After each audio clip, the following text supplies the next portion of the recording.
Packers fans rejoice. It turns out the Green Bay Packers are pretty serious after another Week 2 smackdown. That's how the week got started. Welcome into Game Day Recap. Week 2 of the NFL, certainly bringing the heat when it comes to some of those Sunday scores, so I'll point them out to you.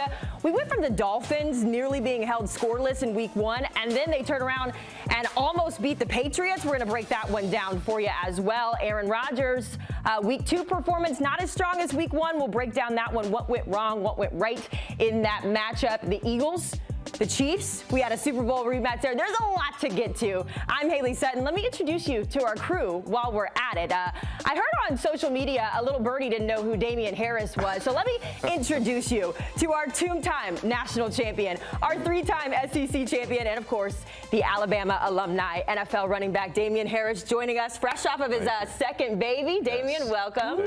Thank you. Claps are in order. We've also got Rand Carthon joining us, our steady ship, our steady voice we learned from a week ago. And Pete, you need no introduction. How do we feel about the Dolphins? They're bad. The coach is in trouble because they play the Bills on Thursday. Tough. We're going to get into all of that. But, of course, I want to start the conversation with the Super Bowl rematch that we just watched unfold. Guys, the Eagles getting it done. They are now 2-0. Patrick Mahomes, meanwhile, now 0-2 for the first time since he was in college. We'll get into all of that. But, Pete, initial reactions, is the dynasty dead in Kansas City? No, way too early for that. But they have problems. And we talked about it all day today. They don't have any weapons. He's doing it by himself. And the one weapon that he does have, and Travis Kelce drops the ball in the end zone that should have been a touchdown, and the complexion of that game changes. They take the lead. So are they done? Absolutely not. Are they as dominant as they've been in the past? No chance. And I think that, echoing off of everything that you just said from the offensive perspective, when you look at the defense, Spags still has the Kansas City Chiefs in a good position defensively. They didn't let the Philadelphia Eagles just throw the ball all over the field. They didn't let Saquon run the ball all over the field. I know he had close to 100 yards, but they were stiff. They were firm. They had good blitz packages. They had good coverage patterns.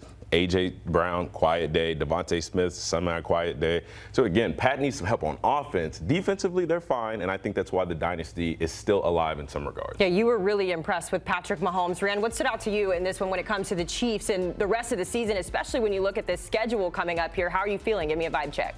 Well, I mean, I agree with what everyone has said already. It's too early. They are still the Chiefs. This is still Patrick Mahomes. And him not having weapons today, he still made plays when he had to. But I want to ask the room this question. Okay. All right, if I told you that Philly was held to 217 yards, Jalen Hurts had 101 yards passing, no touchdowns, would you have said they had won that game? Absolutely not, especially not if they're playing the Chiefs. And so, but that to me, that was how Philly has a dirty win today. It was a dirty work win. I thought both teams struggled on third down. Kansas City was 4 of 12. Philly was 5 of 14. But to me, the biggest difference in this game was red zone efficiency. Philly was 2 of 2, and KC was 1 of 2, and the one miss that they had was the interception to Andrew Makuba, which led to points for Philly. So it's still too early from the Kansas City side, but because this is still a good championship Philly team that they played against. But when they get their weapons back and they get everyone healthy, they're going to be a problem late in the season. And that's it, by the way. I thought they'd be an explosive offense this year when you have Hollywood Brown, you have Xavier Worthy, and Rashee Rice. Now, Rice gets the suspension, changes that quickly. You knew he'd get some suspension, but you didn't know how long. And then Worthy goes out in week 1. Now they don't stretch the field. Now, Thornton had the big play down the field, but they do not stretch the field. And when everybody plays in a phone booth, it's easy to defend them. And to go off of both of your points, and yours especially when you talk about the red zone and why Philly had success, it's because they run the football. And they use Saquon once they get inside the 20. Obviously, we know they use Jalen Hurts once they get inside the 5, once they get inside the 2. But one thing for Kansas City, especially with the lack of explosive playmakers in the pass game, you have got to find a way to get the run game going. And I know that hasn't been a point of emphasis for Kansas City in the past because you've had Patrick Mahomes, you had Travis Kelce. For a while, you had Tyreek Hill, so you never really had to worry about the run game. But now when you're depleted of your pass catchers and your explosive playmakers, well, then what do you turn to? And it really looks like Patrick Mahomes is the most effective runner when he's scrambling really for his life. Can I just give some love to my running back? The brother? running backs. I was going to say, Come on now now. let's bring a running back onto the set to talk running backs. He's a running back hater. We'll pray for you. Draft them, run them into the ground, then draft another one. That's always your method. It's going to be a long year with Pete. It's going to be a long year with Pete. All right, so still some questions there when it comes to the Kansas City Chiefs. We will push ahead, though, that schedule we showed it. Giants, Ravens, Jags, Lions, their next 4. I want to talk about the Colts, guys. Say it with me. Daniel Jones is 2-0 as a starter in Indianapolis. And I can't remember which one of you it was, but one of us when we in the pregame show was like, are the Colts good? Are they that was back? me. That was me. Because now, for me, I grew up a Colts fan. Being from Kentucky, I love Peyton Manning. I love Marvin Harrison Jr. Marvin Harris Sr. I loved all those guys, right? Get them mixed up. But now to see Daniel Jones start 2-0 with Indianapolis, I mean, especially with all the criticism at the quarterback position with Anthony Richardson, and now a guy who seemed like he was on the last leg of his career, still early, still young, showing some life in Indianapolis and getting things done. It's a good thing to see. I mean, he's played 2 great games in a row. Think about that. If you would have said Daniel Jones played 2 great games in a row and they were 2-0 before the season, you would have said, what? He was in a quarterback competition with Anthony Richardson. How could that possibly be? They have a lot of weapons. Their offensive line is good. You know, they had change on that offensive line, and both those guys that have changed in there, Bortolini the center and Conclave's the right guard, they've been really good so far for them. If you can run the ball, and they did with Jonathan Taylor, and you have a quarterback. Yeah, we'll talk about that later. They had some problems running him too much, but the bottom line is if you could run it, have a good offensive line, and have some weapons, all Daniel Jones has to do is manage the game, and he's doing more than that right now. Grant, let me ask you this just real quick, because when we're talking about Daniel Jones, we're talking about where he has this Colts team. To your point, a team that had no expectations to start the year. The last time the Colts were 2-0 was 2009. They went to the Super Bowl. You know what I'm picking? You're picking up what I'm putting down here. I don't want to get too ahead of ourselves because it's week 2. Is there some hope maybe for the fan base that this team could do the same? You're looking at me crazy, but I have to ask the question to our GM on set. Listen, I'll say this. It's enough for them to be encouraged about, but it's way too early. Okay. Way too early. We're not going to put Daniel Jones in the same vein as Peyton Manning. We're not going to do that. Not going. And you said it was too much. In the words of Luther Vandross, it's never too much. Never too much. It's never too much. It's never too much. Today, Jonathan Taylor accounted for 215 total yards, 165 on the ground, 50 receiving, and this is their recipe for winning. This is how you're going to have to win because the makeup of this team as a whole, Daniel Jones does not have to win the game for you.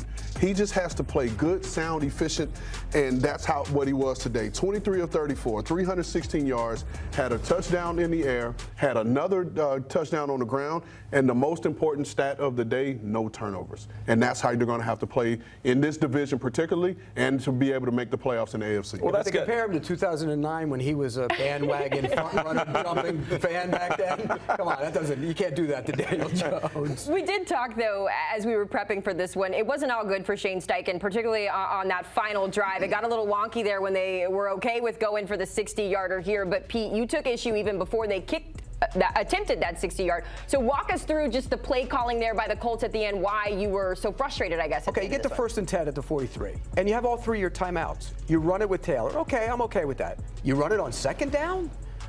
And then you come back and you run it on 3rd down? So what you're essentially saying is I'm okay with a 58 to 60-yard field goal. Well, you can't play that way. They got away with it because there was a penalty on the kick that he missed from what, 60? Mm-hmm. And so you have to play it. You're going to go get it down to where it's a 50-yard field goal and in. It can't be a 60-yard field goal. I know these kickers are amazing, and I love the fact they all have big legs. You already cut one in week 1. Well, and if we find another one, we'll cut him too.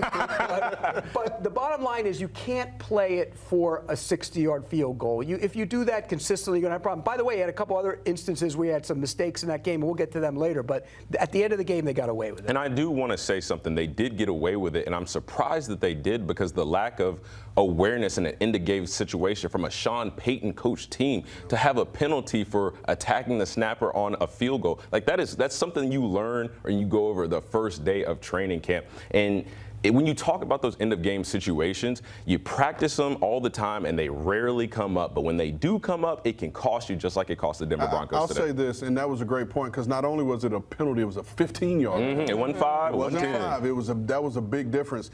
But to your point you made, Pete, and these kickers, big legs, big leg kickers that we probably have never seen before in our game. I do think there's a zone where we're starting to settle for too many 60-yard field goals instead of continuing to play situational football in the game situations and just chipping away at the yards, like you said. It's not a luxury anymore to have that kind of kick. Correct. And so now you're seeing too many situations where, like Pete said in the Indy game, in a normal situation, you're not going to run, and then kick a 60-yard field goal. You're going to get as many yards as possible, maybe center the ball, get the ball to the spot where the kicker likes it. But let's just see how this goes for the rest of the year. It's cool and it's great and it's fun for us to talk about and watch, but I think we are in an area where we're probably trying to settle for too many of these 60-plus. Let me ask you this. Do you think it's because teams are more willing to go into overtime? Because that's usually when we see it, at the end of a game, more so than end of half. Because I feel like when I watch teams in end of half situations, they're more aggressive because they want to get the last possession of the first half, second half swing. But when it comes to the end of the game, it's just like, okay, listen, we're going to kick a 65-yarder. If we miss, the worst thing that happens is we're going to go into overtime. I don't know that mentality because I'm trying to win in regulation. I'm not trying to take it to extra time, extra plays, extra anything. I'm trying to win in regulation. Hey, you're coming from the Herm Edwards school. You play to win the game. But I think that luxury comes because you have these kickers with the big legs now. And so instead of putting your team in a situation where you can lose the ball, you just settle for the 60-yard field goal. But here's the other thing: is Steichen got away with it? If he doesn't get away with it, you can imagine what the week's going to be like, and tonight would have been like for him. They would have questioned him every bit of the way. So he gets away with it. I still question him because I think in the end you have to do it the right way, and he didn't do it the right way. We did this last week when it came to Cam Ward. I asked you guys to give me a vibe check when it comes to the Broncos defense, or just the Broncos in general after this one. Are we giving a thumbs up, thumbs down, midway through? How are we feeling? Today? After today, how we feel? So far this season, I'd this say season. like this. Yeah. Okay, so we're going. I would say this is our move right here. Well, I would say midway, but I would lean a tick towards thumbs down. Correct. And the only reason there's a lot of reasons you can say, but my main point is going to be the injury to Pat Surtain. And listen, I know we talked about this. He probably went in the locker room. He probably got a nice little injection of something that made him feel good for the time being. But again, that'll be something to monitor this week, weeks moving forward. Also, the front seven's supposed to be good, and they got pushed around today. They just dominated. And when you get pushed around the way they got pushed around, that's a red flag. All right, so some questions about that dominant Broncos defense that we talked all preseason about. We also have some questions really for both of these teams. Panthers, Cardinals, what the heck did we watch? I mean, we all sat up there and it felt, I don't want to put this out there, but it felt like the officiating crew wanted the Panthers to win that game. There were flags left and right ran. Ultimately, though, who do you give more credit to? The Cardinals for finishing it out, or the Panthers for blowing it there at the end? I'm going to straddle the fence here. I'll be a selfie man. I'm going to straddle the fence here. But here's why. For the Cardinals to take the next step, especially in the NFC West, you have to learn how to win these games and close out these games. And whether they had help or not, I don't know if I'm eligible to get fined for saying and questioning officiating. Not anymore. But I'm still not going to do it. But they found a way to finish the game, and they did. But the reason why I said straddle the fence is because Carolina didn't go down without a fight. And Bryce Young had them in the game to win it late.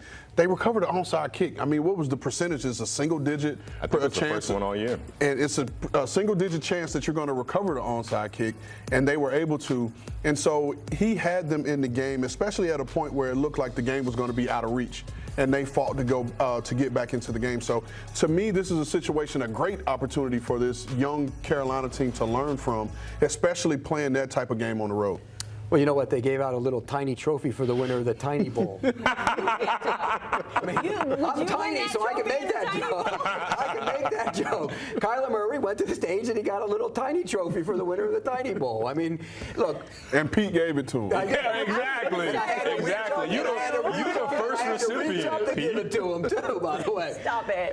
Look, the Cardinals have to learn how to close out games because they dominated that game. And at the end, they were in the game. Remember a week ago at New Orleans, they dominated the Saints and found the Saints throwing shots into the end zone with a chance to win that game. 2-0, though. The Cardinals are 2-0. Think about that. First time since 2021. And that's an amazing stat right there in itself, but they got to be a better football team within that division moving forward. I've got to say, I'm more impressed with the Carolina Panthers because you talked about them not giving up, right? How easy would it be for Bryce Young to quit? Yeah, How easy would it be for him to just throw in the towel and talk about he's been benched, he's been drafted to one of the worst organizations in the NFL, he hasn't got a fair share of the meal, and he just keeps going out there and he just keeps playing, They talk about he's the same size as Pete Prisco. He can't see over anybody, can't throw over anybody. They talk about all these things. Well, where's the Bryce magic that we saw at Alabama? Well, granted, we're not seeing it right now, but again, he doesn't quit. He shows up for his team time and time again. And then when you look at a young receiver like Tet, hopefully they can keep that duo together, because just like you said, Pete, this is an opportunity that they can learn from and grow from as we move forward. I'm trying to figure out if someone's agreeing with you or not on that take. My wife's telling me she likes my takes. Quick, because for a game and a half, he was awful, because he was bad against Jacksonville and he was bad in the first half. It got loose, it got out of control. The Cardinals kind of backed off and he put up some big numbers, but he did fight. You're right about that. All right, we're gonna figure out who's trying to get a hold of you. You're in trouble over there. Someone's in trouble. My son must be crying. I need to call him in the break-in. We got to get a break here on Game Day Recap. But when we come back, all this talk about kickers being the hero, my kicker, the best of the best. Brandon Aubrey surviving the Giants. We're going to talk about it after the break. Welcome back to Game Day Recap, the game that had all my attention. Giants, Cowboys. Dak Prescott does not lose to the Giants, but he almost lost today, guys. How about Russell Wilson stepping up, airing this one out to Malik Neighbors? 25 seconds on the clock. He hauls it in. 48 yards. Russ is like, I'm him, I'm that dude. But Cowboys Nation, have no fear. We have that dude as well on our roster. Brandon Aubrey banging out a 64-yarder. That would send this one to overtime. I want to emphasize Cowboys going to overtime against the Giants. Jerry loves it. I guess I love it too. So here we go. Overtime. Game winner. Brandon Aubrey lining up again. And it's easy. This one from 46. Cowboys survive New York in week 2. They moved to 1-1 after losing to the Eagles in week 1. They bounced back against the Giants. I mentioned Dak Prescott and how he rarely loses to the Giants. Certainly excitement there from the front office. Excited to see this stat as well. There's the number, 14 consecutive wins against the New York Giants. Dak was asked about this before the game. He just said sometimes a little bit of familiarity allows you to be successful against other teams. But I certainly am not satisfied with this performance. As we welcome you back into our CBS Sports HQ studios. Haley Sutton, Damien Harris, Carthon and Pete Prisco. Guys, this is certainly not the way that I thought week 2 would start, especially after the Cowboys played so tough against the Eagles in week 1. Damien, you're to my left, and I know how much you love America's team, so I'll give you first word here. Where's your concern meter when it comes to how the Cowboys had to win this game? I wouldn't say it's very high. Okay. I mean, at the end of the day, Haley, we have to realize a win is a win is a win is a win. And I asked you earlier, when is the last time the Cowboys have not finished the season in a disappointing fashion? So you have to take the wins when you get them. It was not pretty. It might not have been the way you wanted it to be, but at the end of the day, you fought. The Giants did almost everything they could to extend this game. Russ, outside of the turnovers, he played phenomenal. You take away those 2 picks, there are no notes. 450 yards, 140 passer rating. What is there to say? Both defenses did somewhat of a decent job with each offense, but at the end of the day, if you're a Cowboys fan, you have to just be excited that you got to win. You beat a team that is a rival of yours, and again, Dak. And now we have Brandon Aubrey on the roster to save the day, fellas. I know last week we talked about CeeDee Lamb. Wasn't all that effective, but he did have some nice catches here. Pete, you took issue with some of the play calling from the Colts, kind of a similar boat here you had with Brian Schottenheimer. What did you think of his second game? Well, I think at the end of the game he called a run.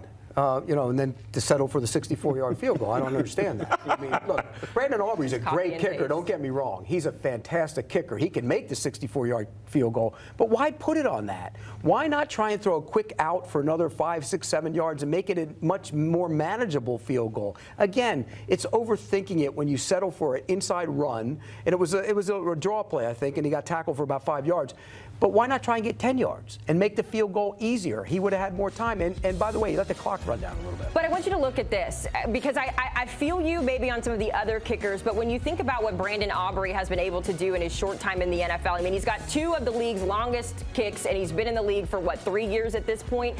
Can you change the game plan a little bit, knowing that you have Brandon? No, not at all. No. You got to get him 5 more yards. Make it much more manageable. That was way too conservative, at least in my mind. By the way, we talk about the Cowboys. You guys are Cowboys fans.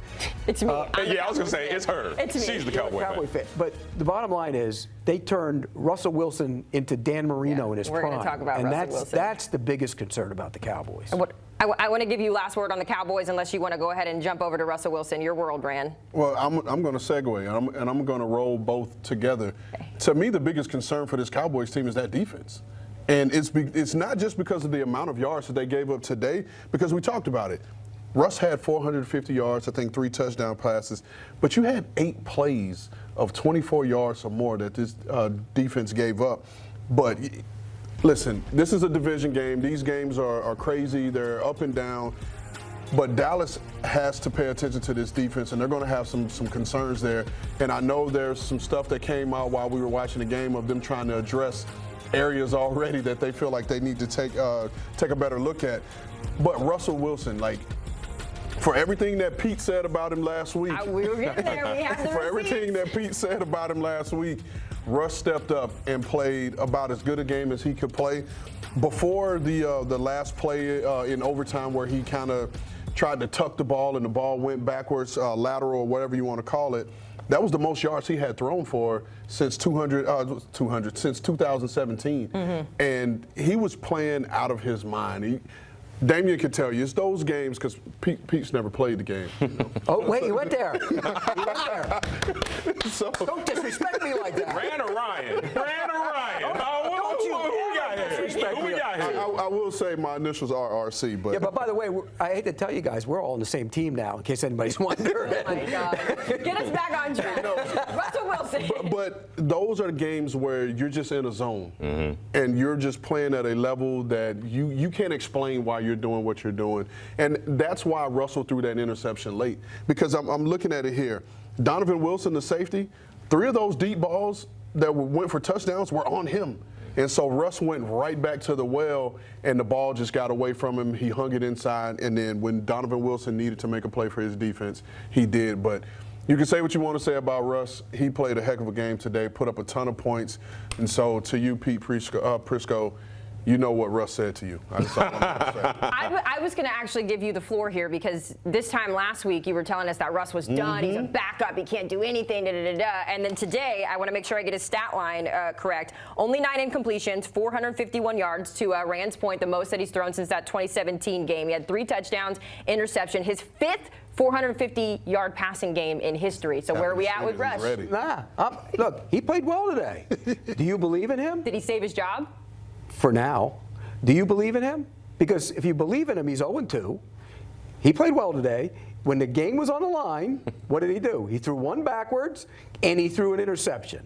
And Donovan Wilson, the same guy that got torched on all those plays, made the play when he had to make it. So, look, I'm going to give him props. He played well for most of that game. And those are situations that are tailor-made for him. When he can throw long pop-ups against the easy coverage. I mean, that's what he does. Let me ask you this. Do you honestly believe Russell Wilson is going to take the Giants anywhere? That's neither here nor there. No, I'm going to answer your question because we talked about it last week, and I know you're pushing for the rookie to see him, and I understand that.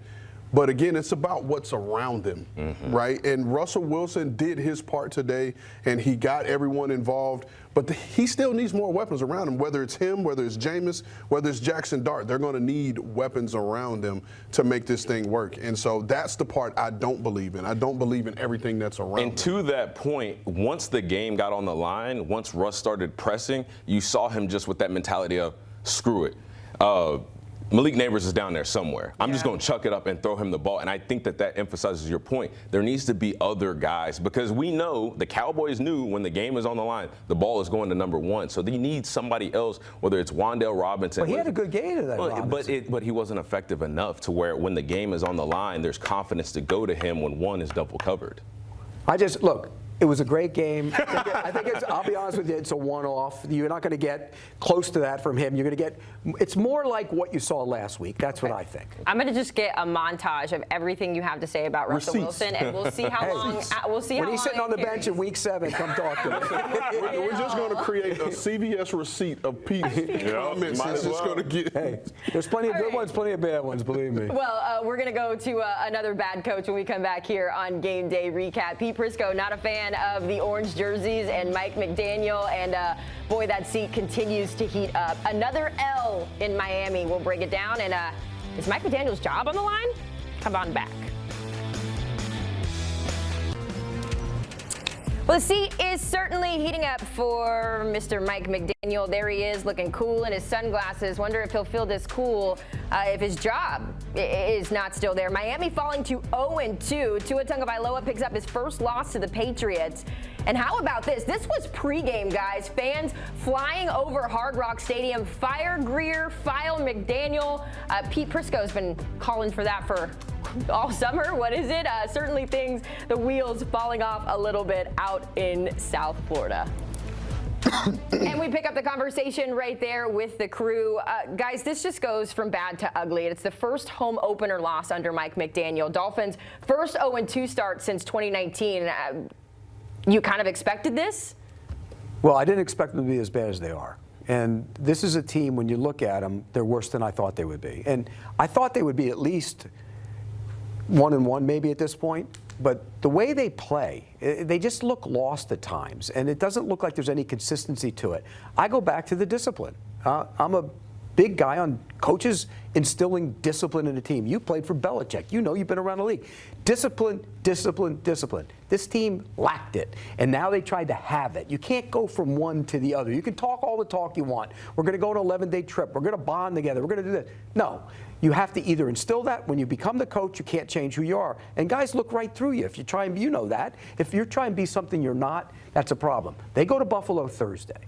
If they play the Bills Thursday and it's ugly and they get whacked, I wouldn't at all be shocked to see him make a change. Yeah, I agree with you, Pete. And I even look at the players. Where's the leadership? Who is the leader of this team? You would think that it would be Tua, but he, from what I've seen, what I've heard of him, doesn't look like a leader to me. No accountability for turnovers that he has made that is on tape. The eye in the sky does not lie. Defensively, you've got a guy back in Minkah Fitzpatrick, but he hasn't really made an impact since the trade with the Steelers for Jalen Ramsey. So I'm looking on both sides of the ball. Pete, you're right. They always look lost. I mean, Mike McDaniels is a lost cause. We can sit up here and talk about the hot seat. He's out of here. He needs to be gone. Would you play for Mike McDaniel? If this situation was what it was and you were still in the league, is Mike McDaniel a guy, because we've been talking about the culture there and them not respecting him, would you feel similarly? I would want out of there as fast as possible, because from, whether it's Mike McDaniels, whether it's Tua, whether it's the defense, whatever it is, this is an organization that has no foundation. They have no plan. They have nothing to build on. There's no direction. There's no discipline. There's no execution. And for me as a player, if I'm honoring my small window of opportunity that you have, because we know the NFL stands for not for long, I would not want to be in a place that is a complete dumpster fire, which is where Miami is. But if you're on another team and they paid you enough money, you'd go there. Well, yeah, I mean, now, come on. What are we talking about here, Pete? What are we talking about? Yeah, it's smart. It's smart. I want to kind of add another layer to this, though, Rand, because it's not just Mike McDaniel that people are upset with, right? Like, it's the flashy clothes and the energy, like, that is that. But it's also been Chris Grier. And the thing that Dolphins fans specifically have sort of held on his head is the fact that 3 years ago he said there was nothing wrong with the offensive line, and yet here you go a few seasons later to racks up the concussions. I mean, so from that standpoint, is this Rand just an overhaul? We need to bring in someone new here. How much is Chris Grier responsible for what we're seeing? Well, I mean, I think if you're going to place blame, you got to place blame on the entire operation, right? Because Chris Grier is executing Mike McDaniel's vision. Whatever the vision is, it's his job, it's his staff's job to go out and find those players that fit that vision. So if you're going to make a move with one, you got to make the move with other, because they share responsibility there. But to a point that Damien was talking about from the players in the locker room, where's the leadership there? To me, it doesn't matter who your head coach is. It doesn't matter who your GM is, the president, even the owner. When it comes down to that locker room and you know you have to go out and take the field on Thursday, Sunday, and Monday, all of that doesn't matter. You should be playing for the guy next to you, the guy across the way from you in the locker room. And regardless of what you feel about the head coach, you should be playing for your brothers next to you. And that, to me, has been the most disappointing part. Because I agree, I don't know where the leadership is in the locker room. And there's always going to be a problem if no matter who the GM is or the head coach is, when you're leaning towards the coaches to be the leaders and lead this team, then you have no chance to win. The leadership has to come from within that locker room. That's not a good football team. A team that has to be motivated by their coaches, by the personnel, by the GM. If that's what you've got to depend on, you don't have a good football team. And I just want to say something, because this is weighing heavy on my heart, and I just cannot let this segment go without talking about this. Everything that we're saying, everything that we're talking about, lack of discipline, lack of leadership, lack of everything really from a standpoint of being competent, it's all shown in Tyreek Hill. The way that he has conducted himself has been nothing short of unprofessional. The off-the-field things that they're dealing with due to Tyreek Hill's inability to leave the field and go home and just be a good human being and not cause a stir that's going to be a distraction for your team, or the showing up late to meetings, or the way that you talk about your coaches, or the way that you talk about your quarterback, or even down to today when we were watching the game. It was what, 3rd down and second and 15. Miami was driving the ball. Tua misses Tyreek on a pass. He was open. I get it. I get the frustration. He throws his hands up. He's whining. He's pouting. He's walking back to the sideline doing this. I don't know if he's telling him to get him out, if he's asking him to take Tua out. But Tyreek Hill, to me, not to just, zero in on him, I think that when you look at this Miami team and you wonder, like, how is it this way? Tyreek Hill is a great example of how they have just let the ship completely unravel. Well, let's think about it. Tyreek was one leader, great player on one side of the ball, and Jalen Ramsey was the other last year on the other side of the ball. He would show up on the practice field right before practice started. How are you supposed to win with those guys being the guys other young players are looking to? You can't. By the way, if that Chris Greer job comes open, they got your number on there. I was going to say. They got your number? They're going to call you? Right. We'll keep that on the back burner there. Yeah, we'll be very, very clear about it. All right, got to hit a break here. Dolphins, no good. Are the Bengals any better? Certainly some concerns for Joe Burrow. Another injury for the quarterback. We will get a vibe check in Cincinnati after the break. National roller coaster for the Cincinnati Bengals today, taking on the Jacksonville Jaguars. That's the 2 quarterbacks that started the game, but a big scare for the Bengals. Joe Burrow suffering a toe injury. It happened just before halftime. As you take a look at it here, just gets swallowed up by that Jacksonville defense. He immediately points to his toe, lays down, had to be helped off as well, went back to the locker room immediately. So a lot of concern there for Joe Burrow as he heads back to the locker room. But in steps Jake Browning. And listen, it wasn't pretty. He threw 3 picks along the way, but here's what matters most. He powers into the end zone for the game winner there as the Bengals hold off the Jags 31-23. Jake Browning, 241 yards, 2 touchdowns, and those 3 interceptions. What can you tell us about Joe Burrow's status? Nothing right now, to be truthful with you. We got such a tight game. I didn't get all the information yet. So, again, I know where to start for me right now. Do you know what happened? No. So, of course, that was Zach Taylor answering questions about Joe Burrow. We do have news here. The Bengals fear their starting quarterback has a grade 3 turf toe injury, guys. And obviously that is not good news for Joe Burrow. NFL Network is reporting it might require surgery there. 3 months would keep him out. Ran, I know you had a conversation with an athletic trainer earlier today about this. Bring us up to speed when it comes to Joe Burrow. Okay, so let me put my medical hat on here. This should be good. I stayed at a Holiday Inn last night, so I'm pretty good with the medical. But speaking to someone I know that's a trainer, just to get more clarity on these type of injuries. So a turf toe can be treated surgically and non-surgically. The non-surgical part of the turf toe is kind of what Brock Purdy has. And Pete has said Brock Purdy was able to finish the game on his, which was it'll likely be 2 to 5 weeks if you have to sit out non-surgically. But if it requires surgery, then you're going to be out 3 to 4 months. And the big concern for Joe Burrow was not only him being able to not put pressure on it once he got in the locker room, but allegedly was seen on a scooter. And so when I posed that question to the trainer, I got a message back that just said, not good. And this is the news that we're hearing now. So as soon as you got to a point where he could not put pressure on it, because Damien can tell you, a turf toe, typically you put you in a boot. At worst, you use crutches just to keep the pressure off, but you're in a boot and you're still mobile. But the fact that they put him on a scooter and to keep that foot off the ground kind of lean towards that 3 to 4 month area. So it's likely that Burrow will miss the rest of the season, which will now put them in a situation that they got some serious questions to answer. You know what was on that scooter? Their season was driving away. That scooter. That's you sure as hell right, Pete. You know, and this is true story. We're walking out of the lunchroom before the game started, right when the game started. And remember, Josh Allen got hurt right away. It looked like he hurt his nose early in that game. And I turned to Jamie Eisenberg. I said, if any of these teams with a quarterback like Josh Allen, Joe Burrow, whatever, lose that quarterback, their season's over. then Joe Burrow got hurt. Their season's done. Jinx. Yeah. No, I'm not the jinx. I'm just a Schlep realist. rock. Yeah. Look, the bottom line is they're done. The Bengals season, Jake Browning did some good things today. He did some bad things. When Joe Burrow was hurt in the past, he did some good things. He did some bad things. Why? He's a backup quarterback in the National Football League. If you lose a franchise-carrying guy like Joe Burrow, your season's over. Now, let me ask this question. I'm sorry, I don't mean to cut you off, but this needs to be addressed. At what point, if you're Joe Burrow, do you look at the Bengals and say, enough is enough?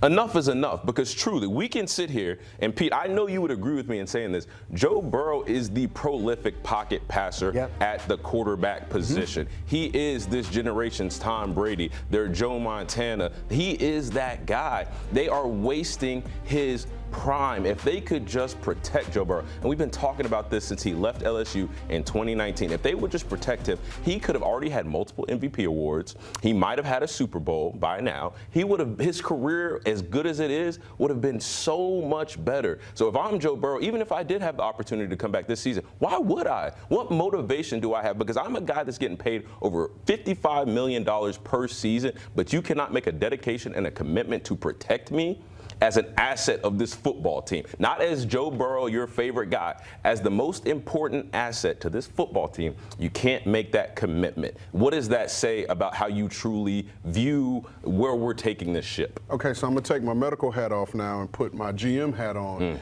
because I would then, if you were posing that question to me as Joe Burrow, I would say, would you be willing to give some of the money back? Because we've invested in your receiving core to get you the ball. We spent a ton of draft picks on the O-line to fix that O-line. Now, whether they got the right people or not, that's a completely different conversation. But you're one of the higher paid guys at $55 million a year. If you want to be protected, you got to give us some of this money back so we can now fully invest. And if you're willing to do that, then yes, let's address it. However, we're only going to be able to continue to put young guys in front of you because our money is so tied up between you, your two receivers, and I think the left tackle that they paid from Kansas City. So now the only way for us to build this football team is through the draft. Now, we can get rid of one of your receivers and use that as some trade bait. A lot of people asked when it came to T. Higgins. A lot of people wanted that. We can trade one of the receivers. We can get draft capital, and it will free up money for us in the salary cap. So those are all the answers to your question. Which one of those scenarios is for you? And so I'll push the paper back. Well, and I would take this, and if this said, okay, Joe Burrow, we want you to go from $55 million to $45 million. Nope, not doing it. You never give him my money back. Okay, so wait, Pete Prisco, the guy that I just compared Joe Burrow to, Tom Brady, the greatest to ever do it, the most Super Bowls, the most everything. What did he do? He took that pay cut. He was never the highest paid quarterback in the league. There's some talk that maybe he really didn't on the side, if you know what I mean. Well, but we're not going to come We're not going to start getting in here pushing agendas. But what I'm saying is, Joe Burrow, listen, can you sit here and confidently tell me that you think that Joe Burrow cares more about money than winning? No, I don't believe. Can you tell me that? I don't believe that. Can you tell me that? No, but I also think that I've obviously never played in the NFL, but like if I got a raise and then you are asking me to give back my money that I earned, and it's a team sport, I get it, but it's my money, and now you're asking me to give my money back so that other people who are not doing their job, I get it. Yeah, but at the same time, with everything you want in life, you've got to make sacrifices. Am I wrong or am I right? You've got to make sacrifices to get to the goal. Because if you're getting paid $55 million and you're getting paid $55 million and they come to you and you're in Joe Burrow's situation and you're giving back $10 million a year, you're going to give me back $10 million in order for us to be successful. If you give me an offensive line that'll protect. Well, they spent money on the left tackle. They drafted a first rounder on the right tackle. Whoa. What did Josh Allen do? He came out and said he could have broken Buffalo's bank. He could have done that, but he didn't do that because he wanted other guys like James Cook to get theirs, other guys like Khalil Shakir to get theirs. Say that all you want. And the reality is, just like Tom Brady always said it, we know better than that. Come on, Damien, you know better than that. Josh Allen, the MVP of the league, just better than that. You never look. Rank your. If I go around training camp all the time, you rank them all the time. Money, ring. I mean, Ronnie Hall ring. And money is the most important. He got his money. Now it's up to the Bengals to fix the offensive line in front of them. They paid the left tackle. They drafted the right tackle was drafted in the first round. They drafted a guard this year in the third round who's starting. They put assets into the other positions. They've tried to fix the offensive line. Just hasn't worked. That's not on Joe Burrow. That's on the Bengals. Well, yeah, but still, what did again, I'm going to go back to Josh Allen. What did he say? There's no difference between me making $5 million more or $5 million less. I bet when he's 65, he'll say differently when his kids are draining him. On that and say that when you're making that much money, even $10 million, it doesn't matter if it comes with what comes with giving up that money. If that doesn't matter, why does everybody fight to the end to guy and get $10 million more? Because not everybody is a quarterback. Mike and Parsons fight to the end to get $10 million more a year. Yeah, because that's different. He's not protected the same way a quarterback is. Let me bring this home. Let me bring this home and say it like this.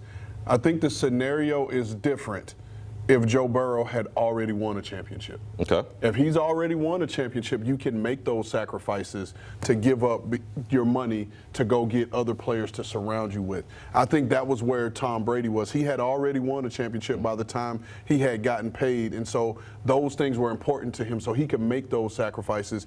But when you're climbing, it's like, all right, listen, you have a job to do, I have a job to do, and this is my money, and you have to figure it out. Now, again, to the final point. No conceivable way he made less money than him. Because we got to talk about the Jaguars as well. Let's just go to the. Let's go on. Agree to disagree. The boogeyman's coming soon too, guys. Be careful. Come on. Really quick, guys, I want to look at the other side of this matchup. Jaguars dropped to 1-1. How are we feeling about Trevor Lawrence? And Pete, I'll come to you first because obviously there were moments he threw for 271 yards, but there were some interceptions. There was a fight between him and Liam Cohen at one point. Where's your vibe check? Okay, there were a couple bad throws in that game he made. Should never have made them. He also made some really good throws. One of those interceptions, Brian Thomas, who has become a problem, by the way, didn't run through his route, made a business decision, so to speak. Later in the game, he made another business decision, so to speak. De'Ami Brown dropped a touchdown pass in the end zone that should have been a game clincher, game over. So there were bad and there were good.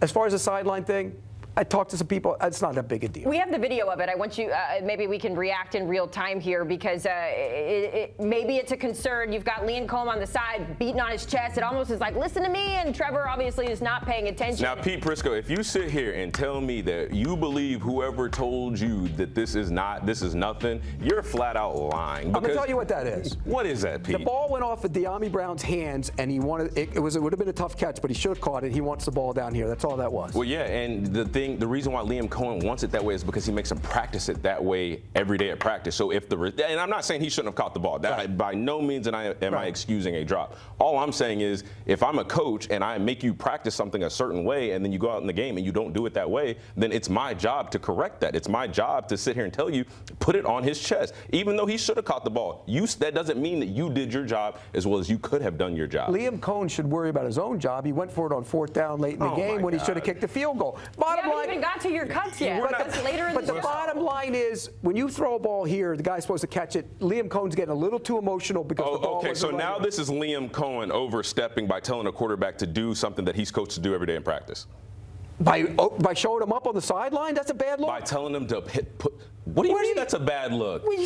So you never see coaches telling players what to do on the field anymore? Of course you do. But what's you the difference? You think this is a little emotional on the sideline? And this is what I really wanted to get to. You were over here talking about, Trevor Lawrence, he did some bad, he had some good. It's not that bad. Trevor Lawrence doesn't look good. And for a guy that had so much expectation coming out of college, for a guy that has had so much expectation after signing this new deal, after being a guy that we've talked about has the most to prove as a starting quarterback in the NFL, you just said, Pete Prisco, yeah, he had some good throws, he had some bad throws. You know what you said earlier? You said the same thing about Drake Browning, and you said why? Because he's a backuck quarterback. So if you can take that. You think Trevor Lawrence is a backup quarterback? No, that's not what I'm saying. But I'm saying that he's not playing well if he has some good throws and some bad throws. Look, the bottom line is the receivers didn't help him out today. They win the game if they catch the ball in the end. He didn't help himself out by trying to force touchdowns in the back of the end zone. When we talk about Trevor Lawrence, because I feel you, there does seem to be this conversation with Trevor where there's always a but with the performance, right? Oh, like he had this bad performance, but, or oh, it's this. So after we've seen what he did today against the Bengals, we have the numbers, we have all the history here.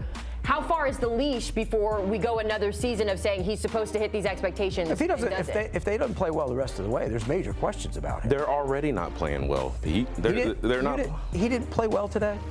Trevor Lawrence? Yeah. Trevor Lawrence, 24 of 42, 271 yards, 3 touchdowns, 2 interceptions. And one of those interceptions is because Brian Thomas didn't run his route in the middle of the field, correct? What do you think? Was it a good game? I feel Like, are we? And also, hold on, wait. Pete Prisco is also mentioning that he had another interception taken off the board. But continue. Right. He also had a touchdown pass taken off the board by dropping the end Again, zone. so some good, some bad. Right. That doesn't every equate quarterback to a in this great league.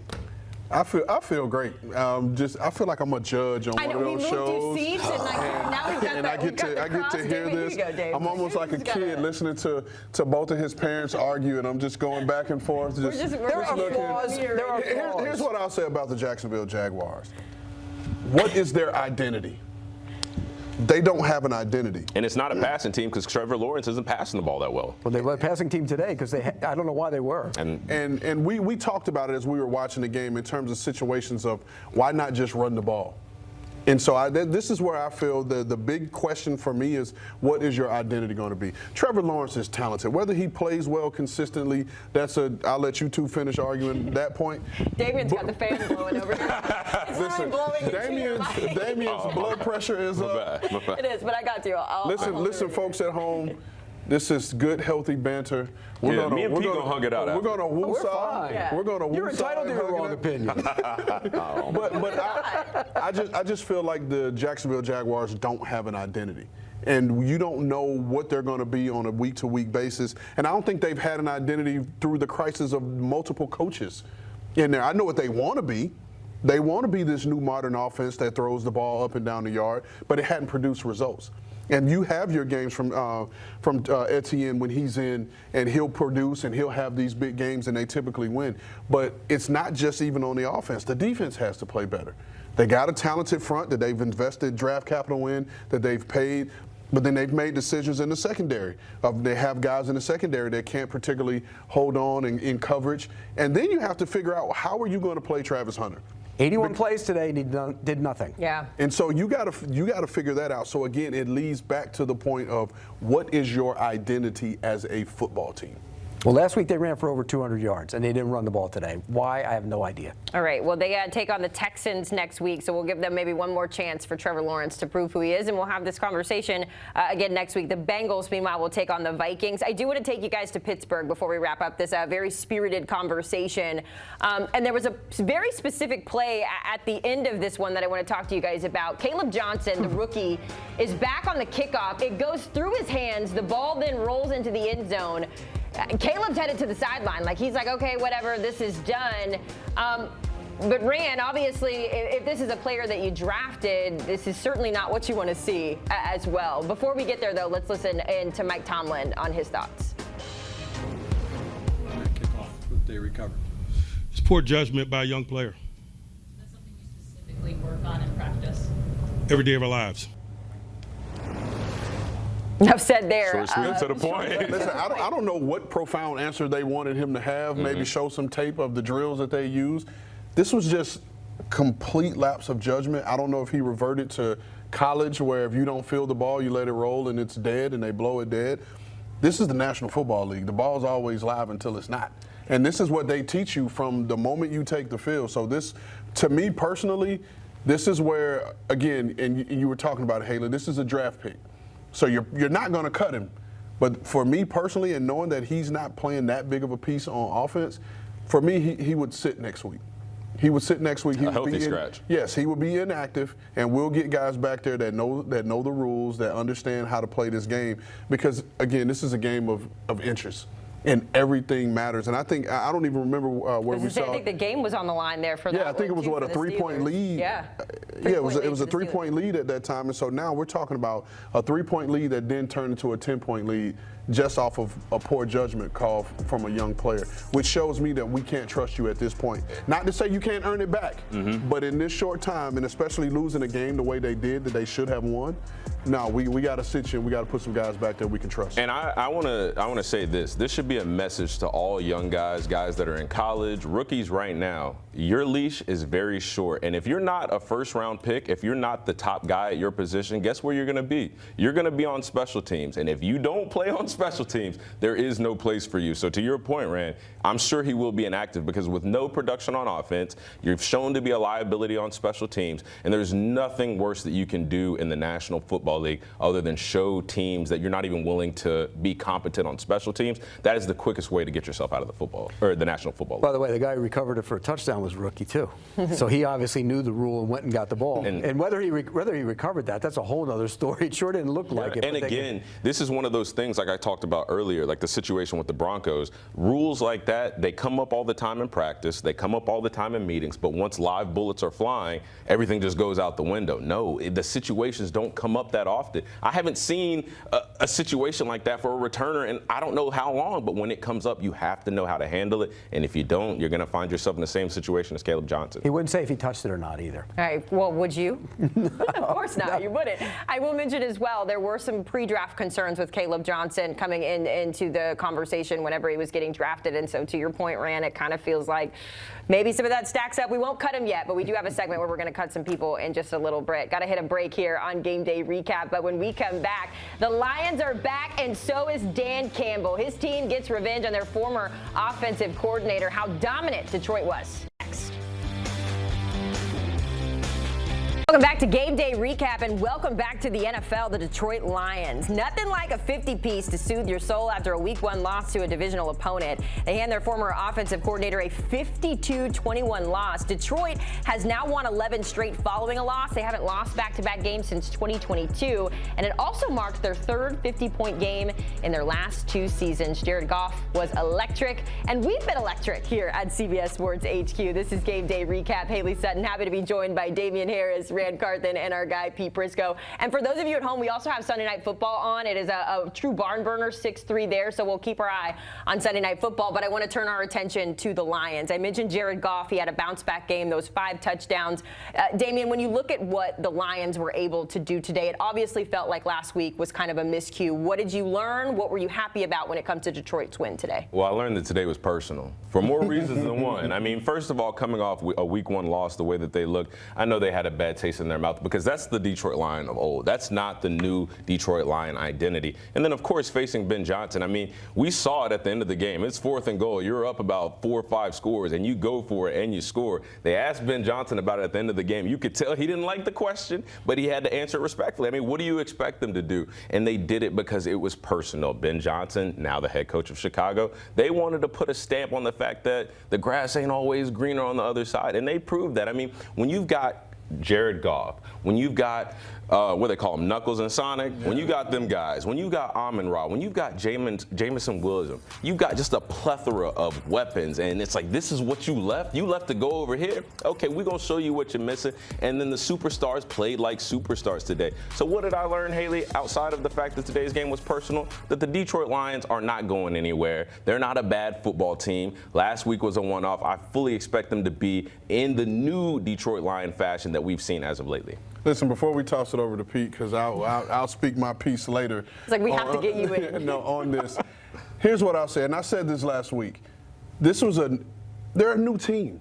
2 new coordinators, and they're learning how to use the weapons, how to get people involved. John Morton has to learn how to call a game with Jared Goff and these weapons and how to keep everyone into it. And he did that. And then the other part, as we were sitting here and we were in the room and we were watching, I was wondering, maybe they didn't want to put too much out there waiting for Ben Johnson.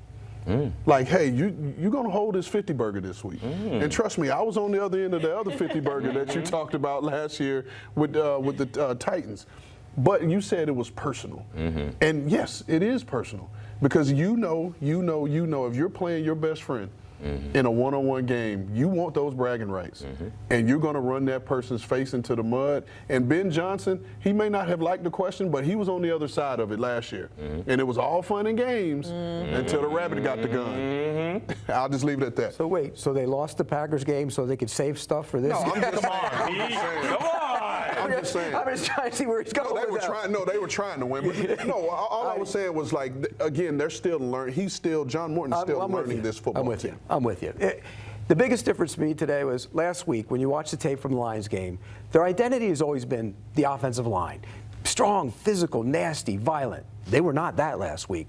Frank Ragnow retired. Graham Glasgow goes to center, wasn't very good. 2 new guards didn't play very well. Sewell didn't play great, and Decker didn't play well. Those are the strengths of the team. This week it looked like, and we haven't watched the tape, but it looked like from the game we watched today, they were much better on the offensive line. That's who they are. You can call a great game when your offensive line can do what they can do, and it looked like it was different today. What is your take on Ben Johnson on the other side of this one? I know we kind of got the emotional side of it, but is he the savior that Chicago needs? Well, I mean, it's too early. I mean, we're not going to quit on a guy after 2 games, but you quit on some people. What I quit on? The Dolphins. Who? Well, I mean, that's a whole. He's got a body of work already. You give him a couple years like that, and I'll quit on him too. He just needs an orange jersey. I mean, look, it just goes to show you that you can't, identify this guy and say he's the savior. He's going to come in and fix it. There's too many problems there, and we saw it today. Here's the other part of the problem. We talk about Ben Johnson and that offense. The defense was awful today. Awful. I mean, they didn't stop anybody. And we go back to the second half of the game against J.J. McCarthy. They weren't great in that game either. So that, to me, is the biggest concern when you look at the Chicago Bears right now. Another concern for me is Caleb Williams doesn't really look any different right now. No. We all thought that, at least with the football mind, the offensive mind that Ben Johnson is, that could help Caleb Williams with some of the struggles he's seen since coming to the National Football League, where the competition is higher. But again, you're looking at the numbers: 19 for 30, 207 yards. I mean, those are numbers that a backup quarterback that can come in and manage the game, similar to a Jake Browning. Those are those type of numbers you expect to see. But this is the Heisman Trophy winner. Listen, everybody has expectations. Now, even the bad teams have expectations. When you have the career up to this point that Caleb Williams has had, there are expectations. He hasn't met them yet. We thought pairing him with Ben Johnson would help to elevate him a little bit, but it's still just the same level of inconsistency. And to me, it's the same question that we were just talking about with the Jacksonville Jaguars. Chicago, what's your identity? Mm-hmm. We know what Ben Johnson's identity is, but do you currently have the team that fits your identity? And so now that's going to be a question for Chicago. They have guys at receiver. They have the 2 tight ends. They have Caleb. And so, but even that, I feel like that's the missing piece of this offense is the running game. Mm. And because you have a right tackle that you invested in. Then you invested in the interior of your offensive line, making moves this offseason. So now you need that quality back, or 2 that he had, Sonic and Knuckles in Detroit, that you're currently missing in Chicago, which now puts everything on Caleb Williams' plate, and for him to be the one to lead this team. And I think right now he isn't up to the task. And so that, for Chicago moving forward, you have to figure out what your identity is and be able to address those positions to build this football team. They invested in a center who didn't fit what they do. They paid him a lot of money, Drew Dahlman. He was terrible in week 1. I haven't seen it today. The right guard was awful last week. I mean, Tooney was good, but the rest of that line was bad. You know what they should do? They should ask Caleb Williams to give back some money so he can get another offensive line. Here, just give it all back and get another offensive lineman. I will add that there is a positive coming out of that does not require Caleb Williams to give his money back. The partnership with Rome Odunze and what we're seeing out of him growing into that role, his 3rd receiving touchdowns to his first 2 games of the season. So Rome is figuring it out for the Bears. I want to pivot, though, and go over and talk Aaron Glenn, because for as much as we give him credit for trying to revamp this program, the reality is he still has a defense that's giving up 30 points. And I get it. It's against the Bills. You lose your quarterback to a concussion. But, Pete, do we expect any step forward, I guess, when it comes to the Jets, now that what you've seen through 2 weeks? The biggest concern, you mentioned the defense, it wasn't just today. I mean, Aaron Rodgers threw 4 touchdown passes against them last week. I mean, that's 2 weeks in a row. The identity, you talk about a team identity of the Jets with Aaron Glenn was supposed to be a physical, tough, nasty defense. And so far, they haven't come close to that. And so that's the biggest good. Look, we know offensively, because of the quarterback position, they're going to be limited. That's what they are. Justin Fields can make a play, can run, but he struggles sometimes throwing the football consistently. And look, they're going to start looking for a quarterback. That's what they're going to do. But they figured they could play defense and run the ball and keep themselves in games. They haven't played defense yet. And with Aaron Glenn being the head coach, that's the biggest surprise for me. Yeah. Go ahead. I was going to say, playing against the Jets, I felt like they always had an identity. Whether they were good or they're bad, they at least had an identity. And you know it was going to be a tough defense to go against. And I don't know if this even correlates, but when C.J. Mosley retired from the Jets, that's when it felt like their defense just kind of unraveled. I look at their defense, I'm like, who is the leader? I mean, I know I've said this about other teams, but Quinnen Williams, a guy that has been paid, he's been all-pro, he's been a Pro Bowler. Again, that's a guy that I look to be a leader. I'm not really getting that. Quiet. Yeah, he's been quiet. Even his brother, Quincy, quiet. Another guy, Pro Bowler, should be making an impact. Very quiet. Like there's no impact makers or no difference makers right now. Sauce should be a leader too, and he should be, and he's not. They're just not. And it seems like a team full of players that are uncertain. Although their coach, Aaron Glenn, may be positive about what he wants to do, but again, the players are just uncertain. And even with Justin Fields at quarterback, I mean, he obviously looks uncertain whenever he's dropping back to throw the football. They don't look like they know what they want to do as far as running the ball with Breece Hall and Braylon Allen. I mean, it's just a lot of confusion, and it's weird because it doesn't seem like confusion on the coaching part. It's just the players. I would pose this question. Do we feel like this Jets defense has taken a step back? Yes. With the change in Yes. change in scheme and coordinate, because to me that's the biggest thing, right? You come into this first year as Darren Muji and Aaron Glenn, a new regime, new staff.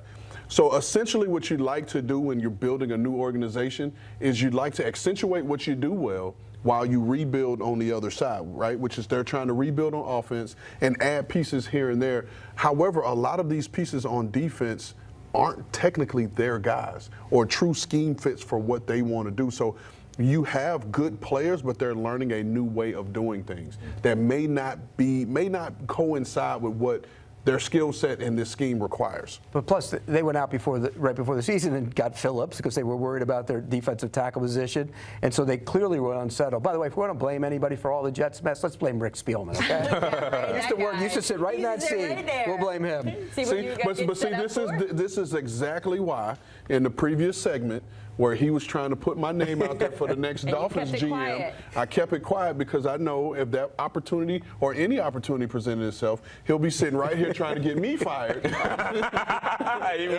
He will. Right as rain. I'll be your teammate. Okay. We'll be here together. How about that? All right, we're going to pivot and talk Ravens. Another strong offensive performance from Baltimore here. There were some questions, I guess, on the other side of this one, and we're going to kind of walk you through it because Myles Garrett felt a little disrespected when it came to the spread on this one. It was, I believe, minus 11.5. So we're just going to walk you through it. Let's listen in to Myles Garrett pregame on NFL Today Plus. You pay attention to the lines and the spreads, and you felt disrespected this week. Is that right? Absolutely. 2-score underdogs going into a game where we've won, I believe, 2 of the last 3 matchups is, wildly disrespectful, and we take that to heart.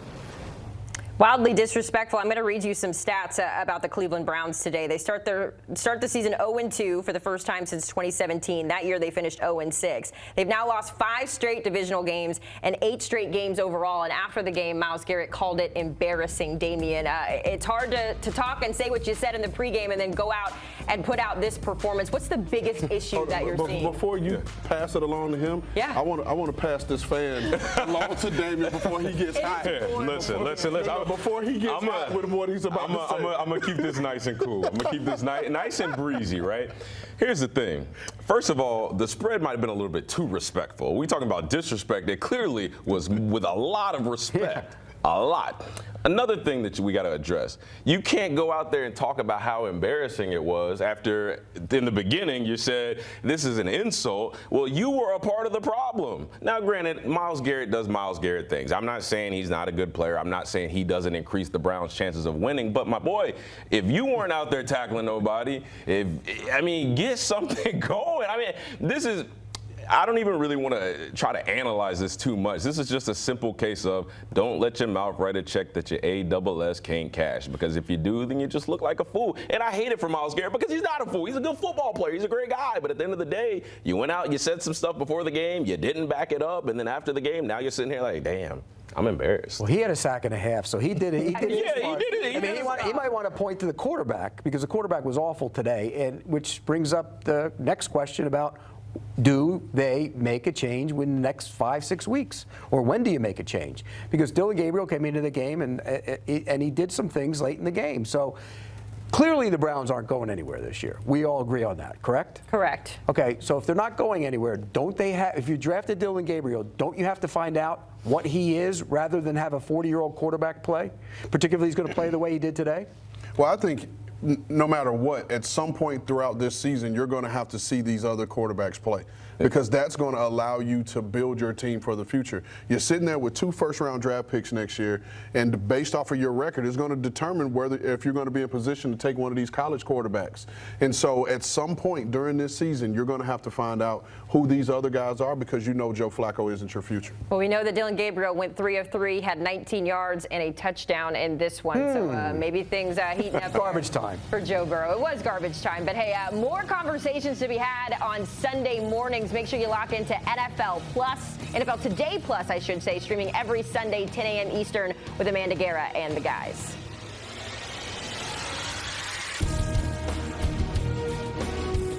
It is time for everybody's favorite segment here on Game Day Recap. It is time for Pete Prisco to put someone on the chopping block. I said it last week. He's got that apron, got his chef's hat. And he is. Damien, your thoughts? You didn't get to see this last week. No, this is news to me, but I like it. I like it already. By the way, I'm not the one who does the cutting or the chopping. Last week they said I'm the assistant, the general manager's assistant. No, I'm not. I'm not getting him coffee or anything like that. I'm assistant to the general manager. I bring those small man trophies. I bring the information to him, and he decides if he's going to cut him or not. And the thing that's getting cut today is the damn kickoffs. I can't stand the crap, the landing zone. Oh, if it goes here, it comes out to the 40. If it goes there, it comes to the 30. And then the kid leaves the ball sitting there because obviously he gets confused by all the rules. Can we just finally, please, can we do away with the damn kickoff? If they want to make it safe for the players, put the ball at the 30-yard line and let's play football. Get rid of the damn kickoff. And if you really got to keep the kickoff in there, go back to the old ways. Kick the damn ball out of the end zone and go play football. You want the 3-man wedge, huh? Yeah, why not? So let me clear. Guys get hurt. Let me play clear. football. Yeah, you run them into the ground, you cut them, you draft somebody. Exactly. The Pete Prisco routine. We know. Let me clear up Pete's title and role in the hierarchy of the organization. Please. He is the guy in the organization that brings me all of these grandiose ideas. And then when I proceed forward with them, I get fired. And he comes in with he comes in with the new regime. He stays with the old. If you listen to my ideas, you're going to get a big raise. All right, so that's the presentation. We want to get rid of the new kickoff rules. Rand, what do you think? I'm not quite ready to get rid of it yet. I think they're tinkering the rules. It was a different set of rules last year. I think they're trying to find a happy minimum. It all goes back to that Super Bowl where we saw no kickoff returns in that Super Bowl. And the kickoff return and kickoff can be an exciting part of our game. Like Damien said, it's another opportunity for guys who aren't playing offense and defense to have the opportunity to play a game and make a name for themselves. And how many guys have gone through this league, the Dante Halls and the Brian Mitchells and Devin Hester, all these guys were dynamic returners because we had this as a part of our game. They were good punt returners too, by the way. Yeah, but that was just one way for them to score versus having multiple ways. Come on, man.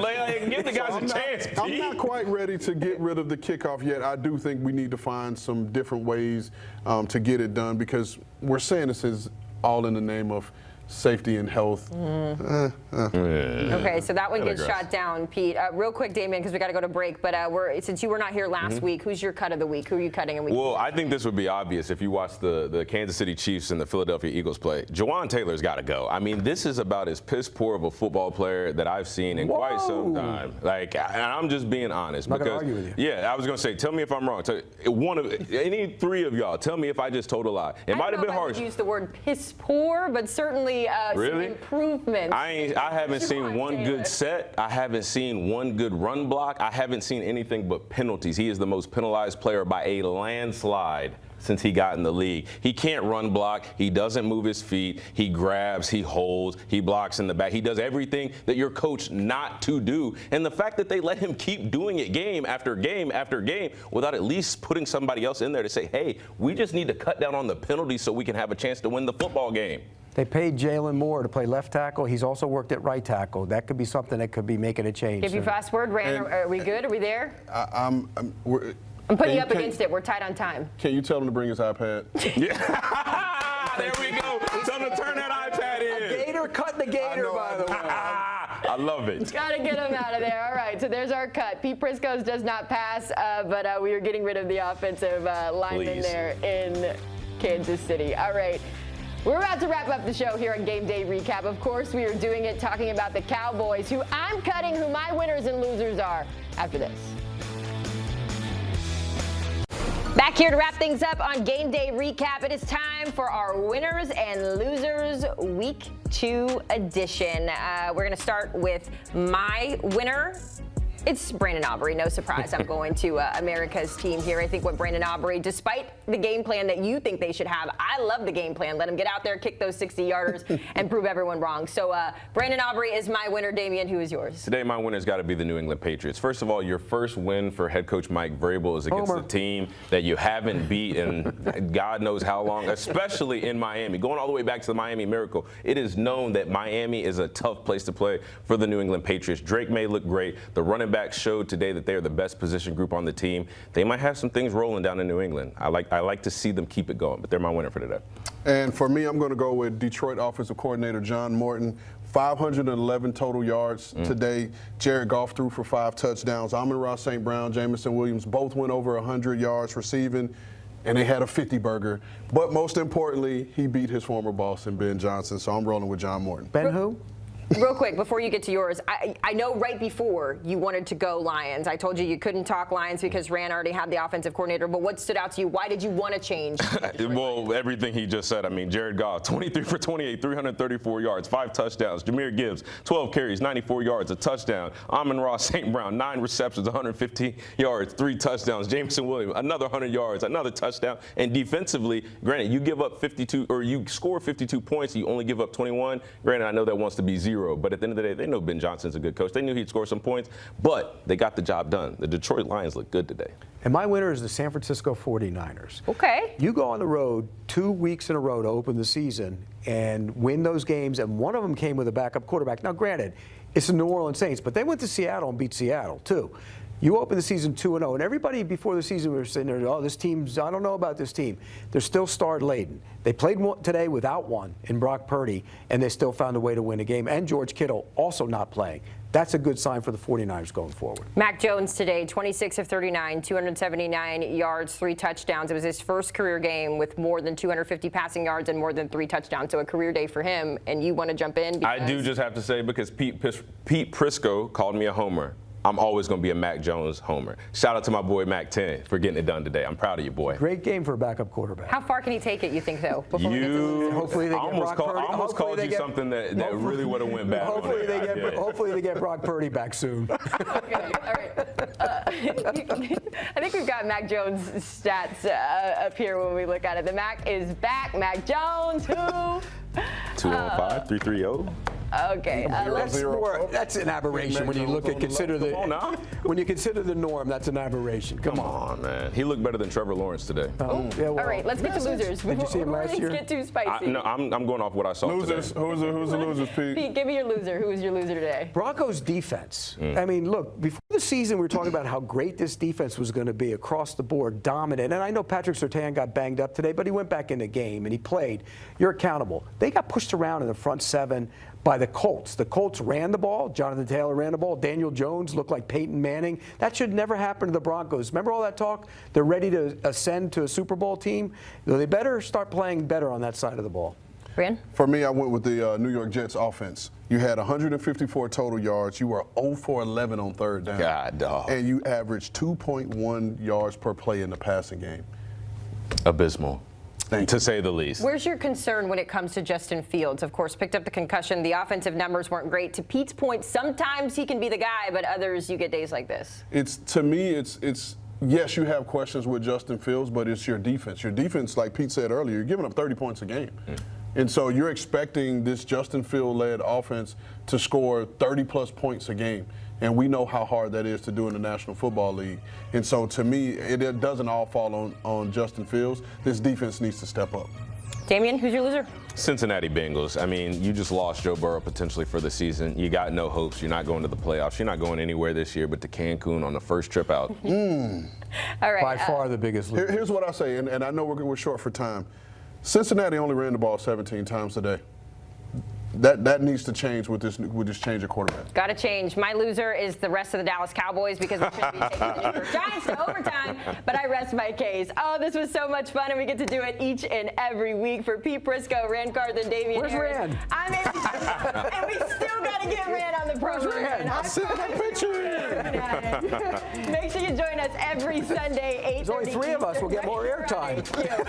Maybe next week we'll have Rand. You'll have to join us next week to find out.